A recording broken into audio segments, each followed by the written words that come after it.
Assalamualaikum warahmatullahi wabarakatuh. Bismillahirrahmanirrahim. Alhamdulillahirrahmanirrahim. Wassalatu wassalamu ala asrafil anbiya wal mursalin wa ala alihi wa sahbihi ajma'in, amma ba'du.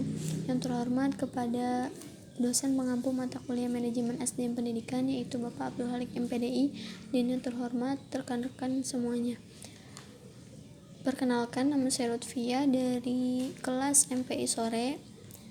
Alhamdulillah saya diberi kesempatan untuk memaparkan materi tentang rekrutmen dan seleksi. Pembahasan yang akan dijelaskan oleh pemateri diantaranya yang pertama, rekrutmen. Di dalamnya terdapat pengertian, tujuan, proses, faktor yang mempengaruhi proses rekrutmen, dan kendala dalam proses rekrutmen. Yang kedua, seleksi. Di dalamnya terdapat pengertian, tujuan, jenis-jenis metode seleksi, dan tahapan dalam seleksi. Pendahuluan. Layanan pendidikan dikatakan bermutu apabila dibuat sederhana tetapi menjadi sangat penting dan memenuhi standar, yaitu tujuan. Pengelolaan sumber daya manusia adalah aspek yang sangat penting dalam proses pendidikan secara umum, karena dengan SDM yang baik akan dapat mendukung mewujudkan suatu visi dan misi lembaga pendidikan tersebut. Di antara beberapa unsur dari pengelolaan sumber daya manusia yang sangat terkait dengan keberadaan organisasi atau perusahaan adalah unsur rekrutmen dan seleksi SDM. Dalam memilih orang yang memiliki kompetensi, memiliki standar kerja yang tinggi sesuai harapan adalah tidak mudah. Perlu strategi khusus dalam rekrutmen dan sistem seleksi untuk mendapatkan SDM yang unggul tersebut. Ada beberapa tahapan yang harus dilalui dalam merekrut dan menyeleksi agar mendapat bibit yang unggul. Yang pertama, saya akan menjelaskan tentang rekrutmen. Pengertian menurut para ahli. Menurut Du Bois, menyatakan bahwa rekrutmen adalah proses untuk menarik sebanyak mungkin kualifikasi pelamar untuk lowongan yang ada dan bukan diantisipasi. Ini merupakan pencarian bakat, pengajaran kelompok terbaik pelamar untuk posisi yang tersedia. Yang kedua, menurut Marwan Syah, proses menarik orang-orang atau pelamar yang mempunyai minat dan kualifikasi yang tepat untuk mengisi posisi atau jabatan tertentu. Secara umum, rekrutmen adalah sebuah proses untuk menarik dan mendapatkan pelamar yang berkemampuan atau mempunyai suatu kemampuan untuk diseleksi menjadi karyawan atau pegawai dengan posisi yang sedang dibutuhkan oleh suatu lembaga. Jadi, melalui rekrutmen organisasi dapat melakukan komunikasi dengan pihak tertentu untuk memperoleh SDM yang potensial, sehingga akan banyak pencari pekerja dapat mengenal dan mengetahui organisasi yang pada akhirnya akan memutuskan kepastian atau tidaknya dalam bekerja. Dengan rekrutmen diharapkan para pencari kerja yang berkualitas tinggi akan mengetahui adanya kesempatan kerja. Selain itu, perlu juga diusahakan adanya kesan dan image yang positif mengenai organisasi dengan memberikan informasi yang cukup mengenai pekerjaan sehingga para pencari kerja dapat mempertimbangkan minat dan kualifikasinya. Selanjutnya, tujuan rekrutmen. Tujuan utama dari proses rekrutmen adalah untuk mendapatkan orang yang tepat bagi suatu jabatan tertentu, sehingga orang tersebut mampu bekerja secara optimal dan dapat bertahan di perusahaan untuk waktu yang lama.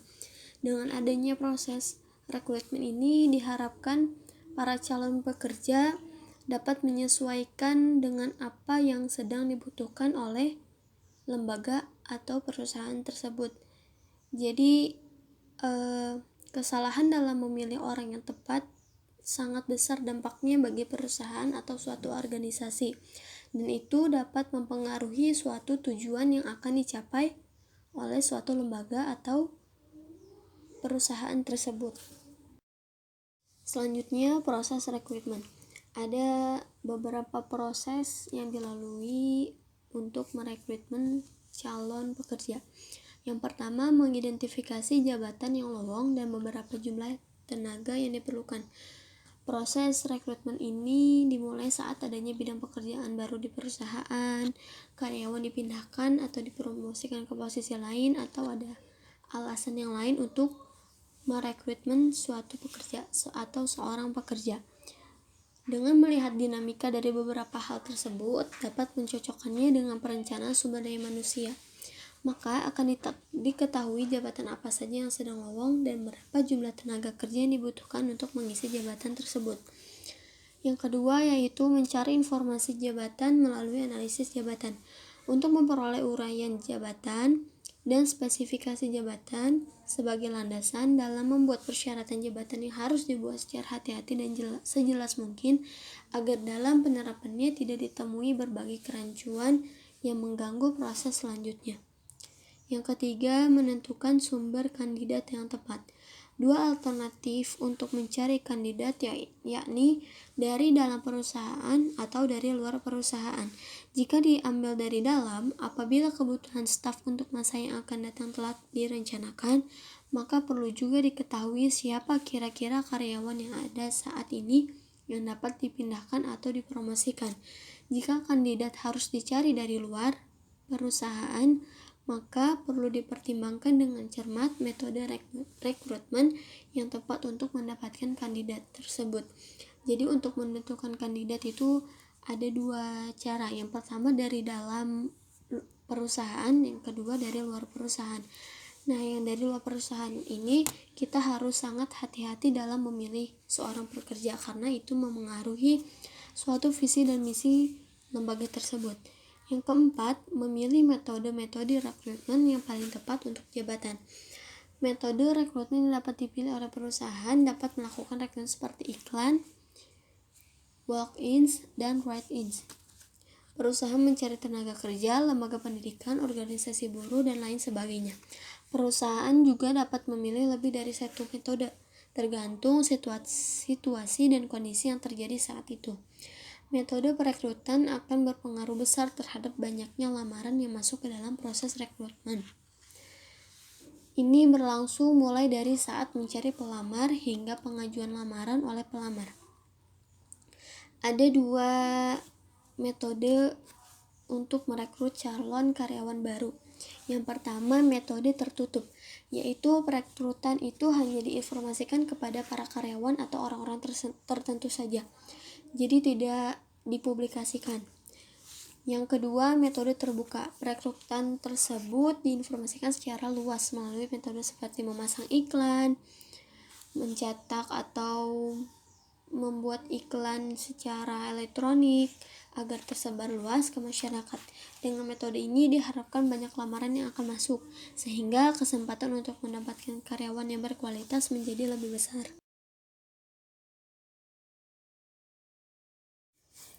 Faktor yang mempengaruhi proses rekrutmen. Ada beberapa faktor yang mempengaruhi apabila pencarian kebutuhan tenaga baru dari luar perusahaan akan dipengaruhi. Yang pertama, kondisi ekonomi negara secara umum yang relatif sulit. Maka biasanya akan terjadi oversupply atau calon pekerja jauh lebih besar dibanding jumlah permintaan. Jika hal ini terjadi, maka perusahaan relatif lebih mudah untuk mencari karyawan baru, sebab para pelamar kerja melimpah. Yang kedua, ketersediaan tenaga kerja pada bidang yang dicari. Jika bidang yang dicari merupakan bidang yang tergolong langka, maka perusahaan akan lebih sulit dalam memenuhi kebutuhan karyawannya. Misalnya bidang teknologi komputer atau bidang cellular engineering. Yang ketiga, reputasi perusahaan. Suatu perusahaan cenderung akan lebih mudah mencari dan merekrut the best people jika perusahaan itu memiliki reputasi bagus, sehingga the best graduates akan berlomba-lomba bekerja di perusahaan tersebut. Selanjutnya, kendala-kendala dalam proses rekrutmen. Kendala-kendala yang dihadapi setiap perusahaan tidak sama, tetapi pada umumnya adalah yang pertama, kebijaksanaan organisasi. Kebijaksanaan organisasi yang mempengaruhi perekrutan adalah kebijaksanaan kompensasi dan kesejahteraan. Jika perusahaan dapat memberikan kompensasi dan kesejahteraan yang cukup besar serta adil, maka pelamar yang serius akan semakin banyak. Tetapi sebaliknya, jika gaji dan kesejahteraan rendah, maka pelamar menjadi sedikit. Ini suatu hal yang paling pertama yang dipikirkan oleh para pelamar, apakah mereka tercukupi atau tidak. Yang kedua, kebijaksanaan promosi. Apabila kesempatan untuk promosi diberikan cukup luas, maka pelamar yang serius makin banyak. Sebaliknya, jika kesempatan untuk promosi sangat terbatas, maka pelamar akan menjadi sedikit. Dari proses seperti kebijaksanaan promosi ini sangat mempengaruhi suatu para pelamar kerja. Apakah ini berpeluang baginya atau tidak? Yang ketiga, kebijaksanaan status karyawan. Jika status karyawan menjadi karyawan tetap atau full time, maka pelamar semakin banyak. Tetapi jika status karyawannya honorer atau harian atau part time, maka pelamar akan semakin sedikit. Yang keempat, kebijaksanaan sumber tenaga kerja. Tenaga kerja yang akan diterima hanya bersumber dari tenaga kerja lokal, maka pelamar yang serius akan sedikit. Tetapi sebaliknya, bila tenaga kerja yang akan diterima bersumber dari seluruh Nusantara, maka pelamar akan semakin banyak.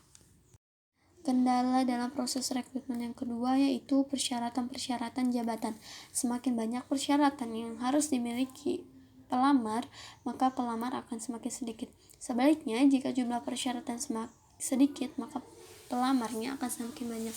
Jadi persyaratan-persyaratan ini sangat mempengaruhi para pelamar untuk akankah dia ingin bergabung dengan perusahaan atau lembaga tersebut atau tidak.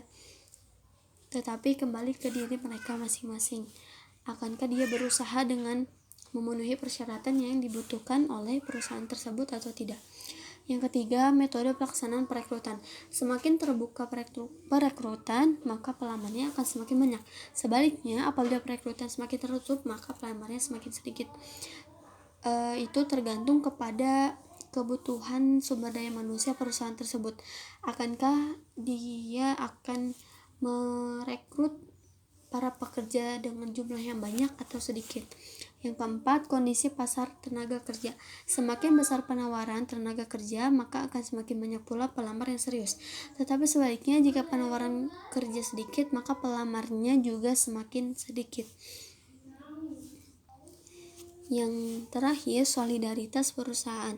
Solidaritas perusahaan dapat diartikan sebagai besarnya kepercayaan masyarakat terhadap perusahaan. Misalnya, besarnya perusahaan tersebut, jika solidaritas perusahaan besar, maka pelamar akan semakin banyak. Sebaliknya, jika solidaritas perusahaan rendah, maka pelamarnya akan semakin sedikit. Alhamdulillah, pemaparan tentang rekrutmen sudah selesai. Selanjutnya saya akan memaparkan tentang seleksi. Pengertian seleksi menurut para ahli.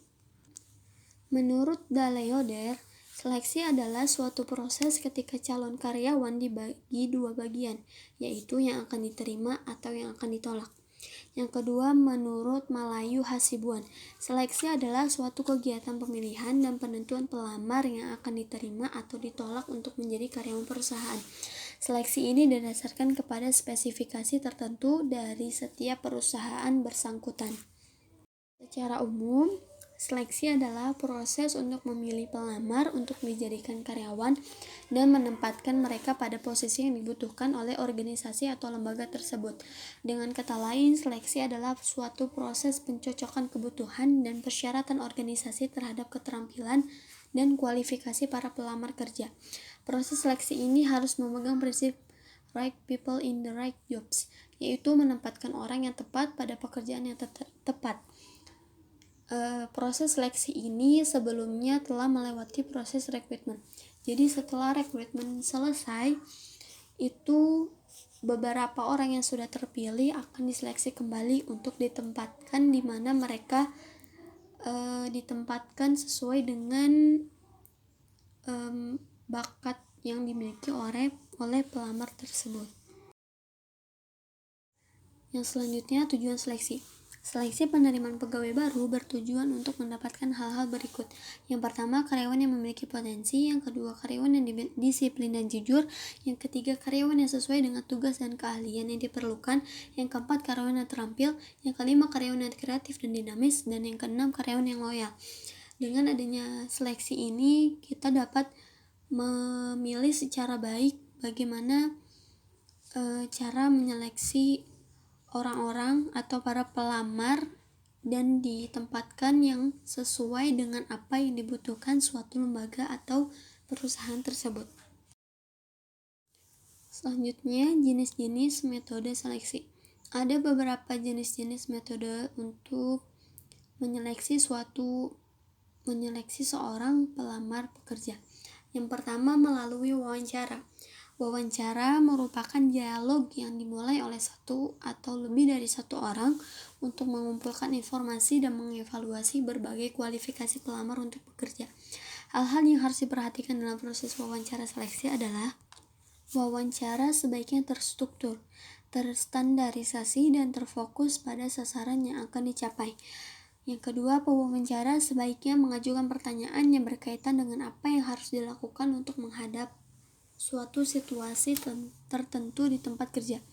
Yang ketiga, sebaiknya menggunakan pewawancara yang terlatih. Dengan proses wawancara ini diharapkan mendapatkan informasi yang akurat agar si pelamar dapat memposisikan sesuai dengan yang dibutuhkan perusahaan dan yang sesuai dengan minat pelamar tersebut. Yang kedua, referensi. Referensi merupakan suatu proses dalam seleksi karyawan yang digunakan untuk memperoleh informasi mengenai latar belakang pelamar. Yang ketiga, tes kemampuan fisik. Walaupun otomatisasi dan kemajuan teknologi lainnya telah menghilangkan atau mengubah banyak tugas pekerjaan yang menuntut fisik, banyak pekerjaan masih memerlukan kemampuan fisik atau psikomotorik tertentu. Hal ini dilakukan agar dapat diperkirakan kemungkinan cedera yang dialami di tempat kerja. Ada beberapa jenis tes kemampuan fisik, yaitu tes ketegangan otot, tes kekuatan otot, tes ketahanan otot, tes ketahanan jantung dan pembuluh darah, tes kelenturan tubuh, tes keseimbangan, tes koordinasi, dan tes kemampuan kognitif. Yang keempat, inventarisasi kepribadian. Inventarisasi kepribadian merupakan kategori pengelompokan kepribadian yang mengacu pada hal-hal yang disukai oleh individu. Yang terakhir yaitu tahapan dalam menyeleksi suatu pelamar. Ada beberapa tahapan yang harus dilalui untuk menyeleksi suatu pelamar. Yang pertama, mengidentifikasi jabatan yang kosong beserta jumlah karyawan. Hal pertama yang wajib dilakukan dalam langkah-langkah melakukan seleksi karyawan adalah mencari jabatan kosong atau mencari suatu bidang yang kosong serta memberi informasi mengenai jumlah karyawan yang dibutuhkan. Jabatan kosong bisa disebabkan oleh beberapa faktor, mulai dari karyawan pensiun, terkena PHK, ataupun dari pengajuan pengunduran diri. Yang kedua, menganalisa jabatan. Pada langkah selanjutnya dilakukan dengan hati-hati, yaitu melihat serta menganalisa jabatan apa yang sedang kosong. Dari segi persyaratan jabatan yang juga diperhitungkan serta diputuskan secara hati-hati untuk memberi aplikasi lebih baik pada prakteknya, sehingga dari kualitas karyawan bisa lebih dari sebelumnya. Yang ketiga, menentukan lokasi pencarian kandidat. Setelah selesai melakukan prosedur dan tahapan rekrutmen dan seleksi karyawan dalam hal menganalisa jabatan yang kosong, maka dari langkah berikutnya juga sangat penting, yakni menganalisa lokasi pencarian kandidat. Ada dua pilihan terbaik untuk mendapatkan kandidat terbaik, yakni dari dalam perusahaan dan dari luar perusahaan. Nantinya dari dua opsi tersebut memiliki keunggulan serta kekurangan. Yang keempat, menyeleksi kandidat. Dari proses seleksi kandidat juga membutuhkan beberapa langkah, diantaranya menentukan ciri-ciri fisik dan psikis yang dibutuhkan untuk mengisi jabatan tersebut. Dan yang terakhir, menyusun penawaran kerja. Jika proses seleksi sudah selesai, maka dari petugas rekrutmen bisa menentukan posisi jabatan untuk setiap kandidat terbaik. Dari tahapan ini, penawaran kerja sudah diberikan untuk mempersiapkan perjanjian kerja. Kesimpulan, agar produktivitas dalam suatu organisasi atau perusahaan diperlukan sejumlah pegawai atau karyawan yang sesuai dengan kebutuhan. Dalam memenuhi kebutuhan pegawai, perusahaan tersebut dapat dilakukan dengan cara rekrutmen, lalu menyeleksi para pelamar tersebut.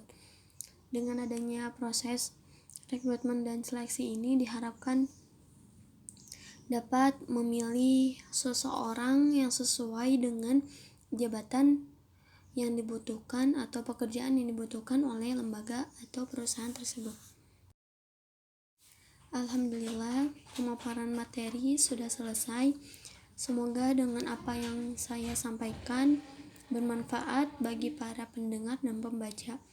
Dimohon agar mengkritik atau memberi saran kepada penulis atau pemapar materi untuk memperbaiki apa yang salah dan apa yang kurang.